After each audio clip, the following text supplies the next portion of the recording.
Previously on Hapagkwentuhan. Yung controversial thing about it is, if they claim that Aling Lusing is the original, how does it make it Kapampangan kung galing Tarlac si Aling Lusing? Wait, I didn't want 5,000 people to know about this. So, parang I feel like the social media is really more for me to just know stuff. Not necessarily for me to parang present also.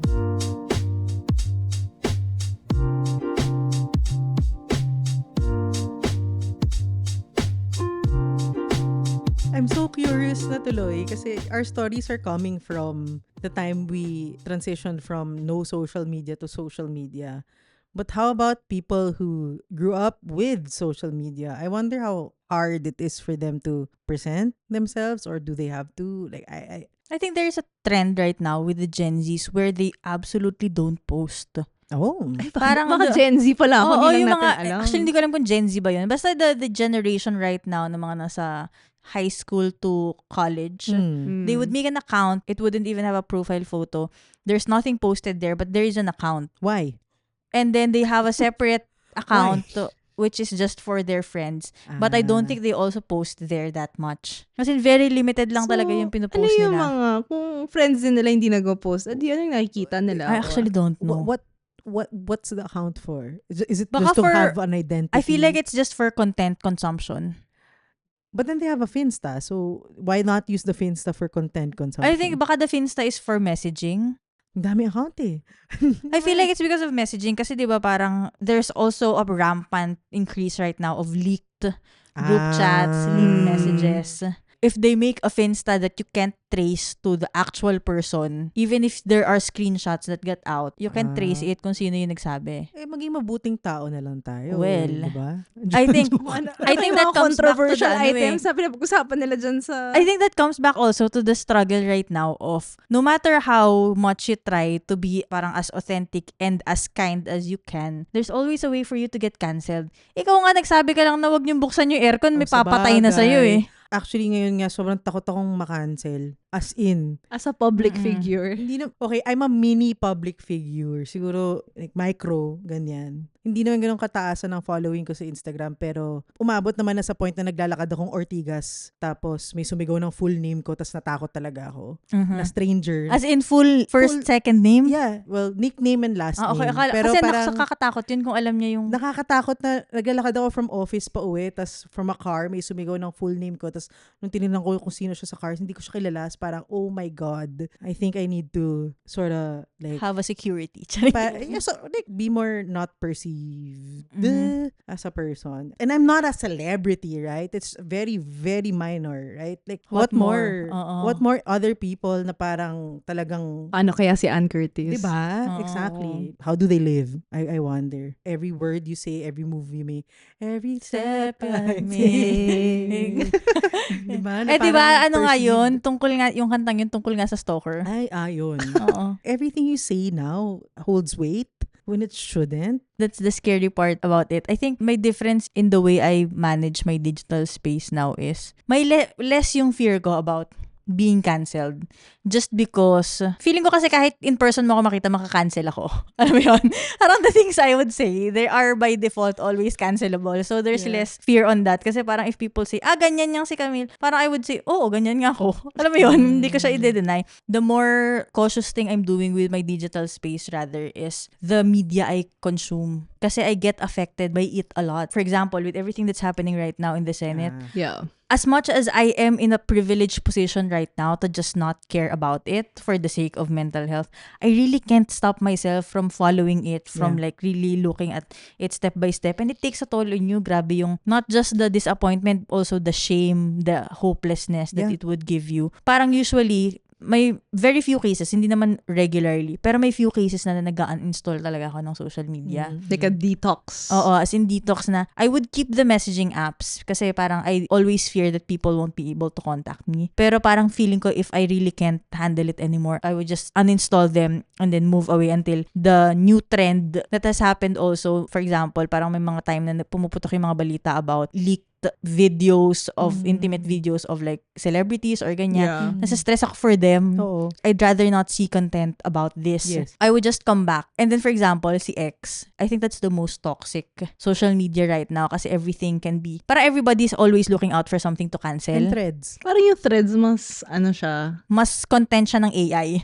Well, parang, or at least yung sa threads, feeling ko mas parang, unlike X kasi parang feeling ko yung, kasi it's not linked to anything eh. Yeah. Pero yung threads kasi parang, I think it has to be linked to your IG. Kasi So, parang there's less anonymity. oo, so parang medyo siya, two-step process. Unlike yung X, parang, ay, dito lang ako. I can do whatever And you I can't want. even link it to to anyone, diba? So, yun yung sa X, as in sobrang rabid ng mga tao. Kasi I think the space is thriving on hate naman talaga. Yeah. That's where the engagement is coming from. So, I did not delete Freedom my of account, speech. but I removed it from my main phone. It's on my work phone, and I only open it if I need to be updated on current events as much as possible if I know that content will stress me out. Instead of just policing myself, I make it difficult for me to get access to those content. Kasi minsan kasi talaga yung muscle memory mo of it, Na-open. Yeah. na na-open mo na, di ba? But like when it comes to IG, I only use it talaga to keep up with what's happening with the people that I really am friends with. I would react to their IG stories or I would send message kasi parang it's a micro effort to Yeah. keep in touch. I just have my other account that is private where I share more personal things na hindi naman delikado if it comes out. I just like the freedom of like having a space where I can still do my storytelling at like a micro level. Common thing across the three of us is really documentation and storytelling. I think matanda na tayo. That is yung tawag true. doon, for the memories. Yung Oo, for the memories. Wala. I think ang common theme natin would be the storytelling. And parang we're trying to protect ourselves from the bad things out there. Pero I wanted to zoom in on a particular trend, right? And how you Double-click. feel about it. Let's double click. Let's zoom in. matanda Oo. talaga. Zoom in eh. Sobrang Oo, di ba? Let's zoom in. A common theme we have right now on the content I'm seeing is the AI generated content. How do you feel about it? Is it something that you consume? I think I'd like to start with someone who is in an AI company. oo nga. Yes. So we are a boutique firm. It requires a lot of judgment to know that it is AI content. Some are quite easy to spot. May mga 10 steps to get your body ready. A blueprint for ganyan. Tapos, the slides, they all look the same, right? Yung may number, tapos may line, correct. tapos may parang 2 bullet points. The tone is like, it starts within you, not the other way around. Yung mga ganyan, diba? So, it's like, okay, this is not like a person who did it from scratch. So, parang that one is quite easy to spot. But I think there's also elements there where there's other content that is a bit harder to spot because things also do move so fast. I read somewhere before na parang they put a test where like they showed like parang a group of people like 5 videos. Parang they have to confirm AI or not. So they also shared it then as part of like yung carousel reel.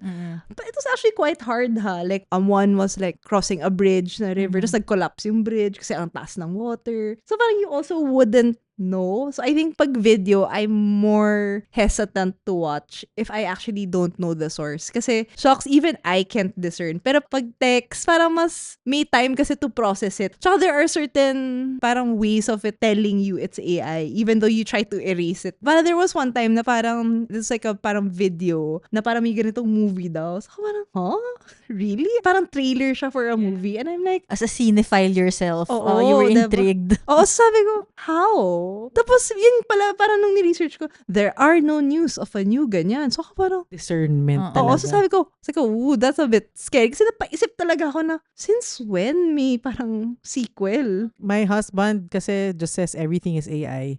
As in blanket na. AI yan, kahit na hindi. Parang, Wala nang totoo sa mundong ito. I guess it's just, he's AI hater kasi siya eh. He gets it, but it's like, it just makes him sad na it's so hard to discern now which one is AI generated, assisted, or not. He wants to go back to like spending time and sitting down with the end to end. Parang learning the process of creating Whereas- rather than having just the output. Yeah, at work at least, I'm AI assisted. I guess mas may acceptance lang ako that It's here to stay. it's here to stay. It's a tool to help me like think less as someone who has to think about 5 million things IRL role being a responsible adult. Like, what can I delegate to my AI friend? The AI tools are really getting strict with their tokens and usage. So I think there is a chance that we are actually going to go back to The more traditional. human Yeah, made there stuff. are the cost of token usage is actually more expensive than just hiring like another person. Yes, Right. yes. So- Dami ng That's meme happened. about that. Yeah, Correct. but I think it's also like parang how it's used also. You know, parang before diba nagka-trend yung mga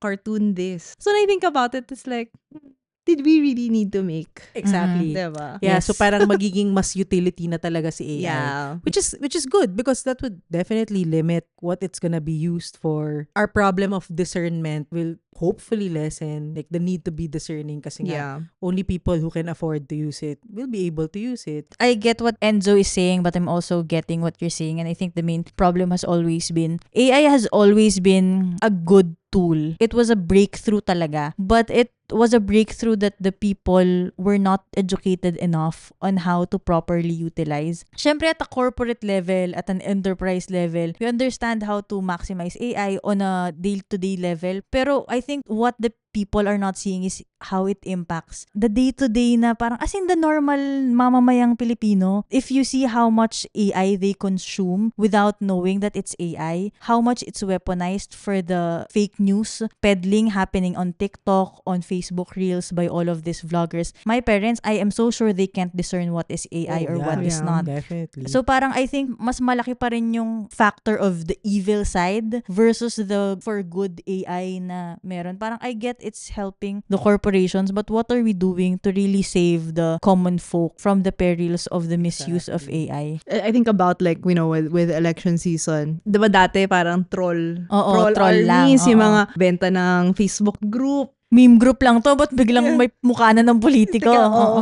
Now, parang it's going to be like a tougher Mm-mm. battle. Ang daming mga targeted videos, for example, sila Laila de Lima, which has always been the Yeah. most targeted Yeah. politician. Parang they would make fake videos about that and people would actually believe it. Kahit pa sabihin mong AI lang yan, it's hard to debate when it's on a video and they say na AI yan. Kasi like people can always say, how are you so sure? Because as you mentioned, Pami, di ba parang kahit ako na kaya kong i-discern minsan, Oh. ang hirap Parang na there Iba are ka- doubts also. Kamukha, kaboses. Syempre, everyone's like, when you see something new, parang everyone's so excited. Pero now that we're kind of seeing the effects na, parang medyo people are like, oh shucks. Like, unfortunately, it is a little bit of like an afterthought. Oh nga, no, pwede pala Oo. siyang i-weaponize. Correct. Oh yeah. Which is kind of sad kasi parang there has been some damage done already. I hope yung token limit na yan, it really does something for good. Sana nga. Pero I don't know kasi for example, I know the common folk would access AI through the Meta AI. Yeah. Parang would they limit it? Sana. Change the picture to, Oh my God. chibi. Grabe. Talaga yung relatives ko sobrang fan of doing that. Yes. Oo. And I've been telling everybody, don't put my daughter's face on through AI kasi nga, it will be kept as data. Saka it's used by the people to, ayun nga, yung parang it can be created into a fake video of that same person. Yeah. I'm trying to keep my daughter's digital footprint as minimal Mhm. as possible para lang she has a choice how public she wants to be when she grows up and is discerning, diba? Pero yun nga, since AI is a thing na, you know, the older generation thinks it's cute. Oh, and they don't understand that there's repercussions to it. Yeah, kahit na mag-send ako ng article about the dangers, I mean, it's really hard to, yeah. I think last thing I wanted to share about the AI thing is, recently kasi I've been looking for YouTube for parang yung mixes na parang, kasi nahirapan akong gumawa lagi ng playlist. So parang I wanted to just listen to like a long parang music ng parang Yeah. a DJ who mixed something. Oh my God, this is AI music. And I have seen so much AI music. Automatically, like, I would say no, pero parang gets ko yung iba na parang, ay, ang ganda ng tunog nito, di ba? But it's AI music. Parang the main sad thing for me is that, bakit sobrang bilis for me makahanap ng AI music and it's so difficult for me to find on my algorithm music by an actual person na pinaghirapan niya. Even the algorithm is working for the benefit of these AI-generated artworks. Never ko pa naupuan yung feelings ko about that as someone who actually creates music. Mhm. Because I know a lot of my friends who write songs tapos wala pang 1 week yung song nila meron ng AI reggae version. Tapos parang, damn it. Tapos mas maraming views. Tapos mas maraming views yun. And then you would hear people saying na, mas maganda kasi to, gawin nyo mas maganda yung music nyo kasi. Oh, exposure din to, no? Tapos Oo. parang, in my mind, like, this is their livelihood. Pag Like, ganun ba, is that like, do your friends like report it? feeling ko resign to the fact that you can't really fight that system. Bakit ending natin sad note? No, I think mas positive note. Positive na. I think for the last thing, and it's a question exclusively to the both of you as parents, I wanted to know, parang now in a digital world where it's very hard to be authentic, where it's so easy to get canceled, what are the efforts you're making in trying to raise a child in this very cruel and very fast changing world? Parang dami namang Miss Universe questions. Ganun talaga. Para we leave a positive note. So, kailangan Oo. positive pala dapat parang siya, mas advice to the parents. This is how you raise your kid. For the stuff that she watches online, parang it's like the stuff na I'm familiar with. So, nothing like too AI generated. Even sometimes, like, alam mo sa YouTube Kids, they can still get through the filters eh. So, also being selective on like, okay, these are the things that you can watch kasi tao talaga siya. You've seen the videos already, so parang, okay, like, this is a real person naman. Si Wiggle. Si Wiggle. Hot wiggle. Hello, John. So I think that's one way of regulating. I think like two, it's also, I guess it's here. I think, and I got this also from her school na parang technology is part of their lives na. It's not like we can go back to parang living in the cave. It's like the reality na, parang my daughter actually, like she knows the term ChatGPT. Kasi nga she actually hears, and then parang she's asking like, what's that? Diba? And like, oh, it's like, it's my AI assistant. I have to make a report.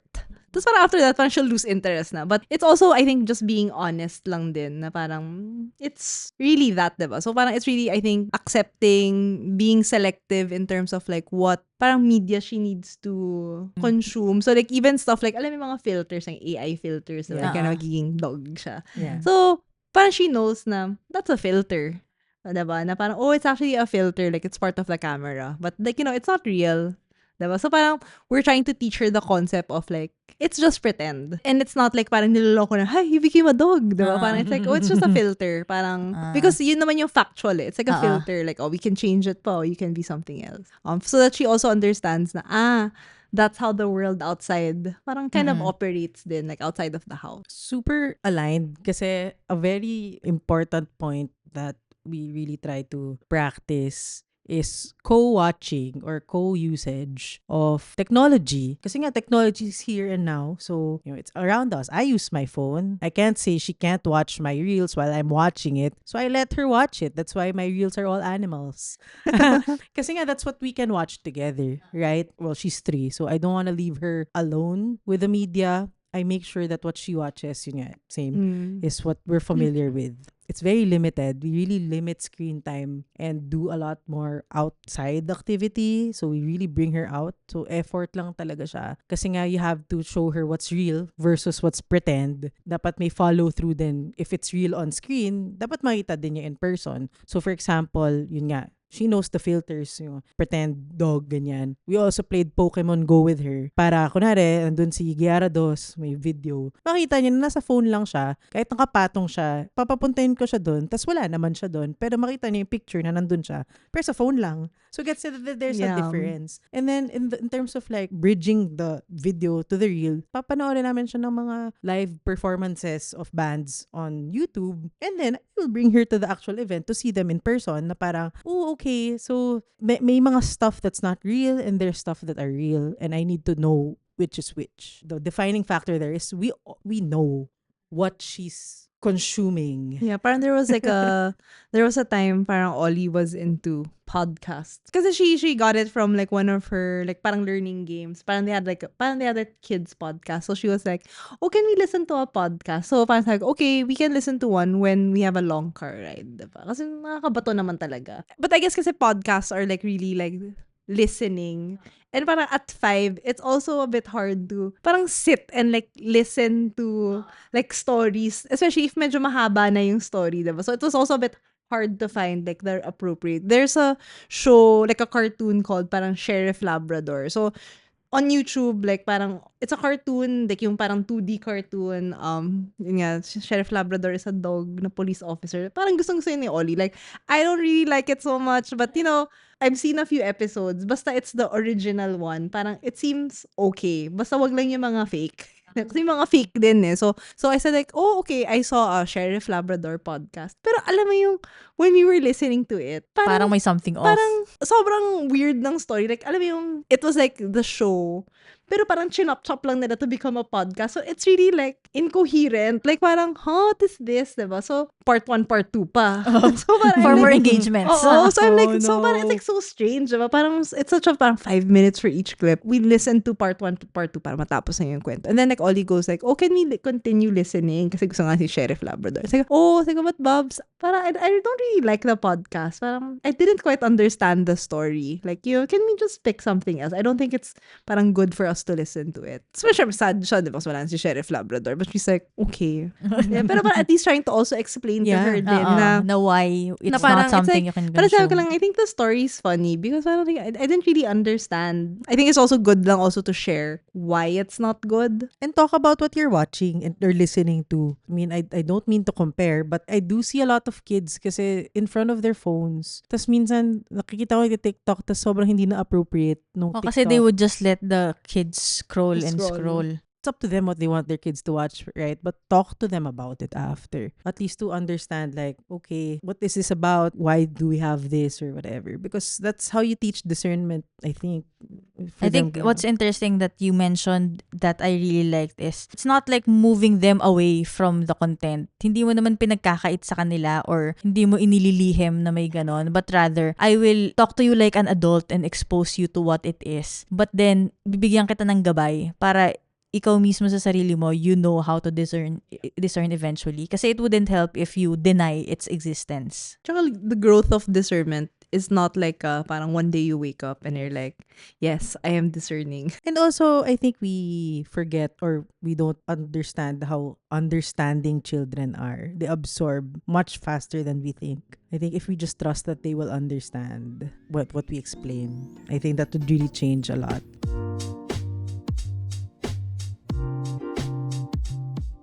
So what is your takeout for this episode?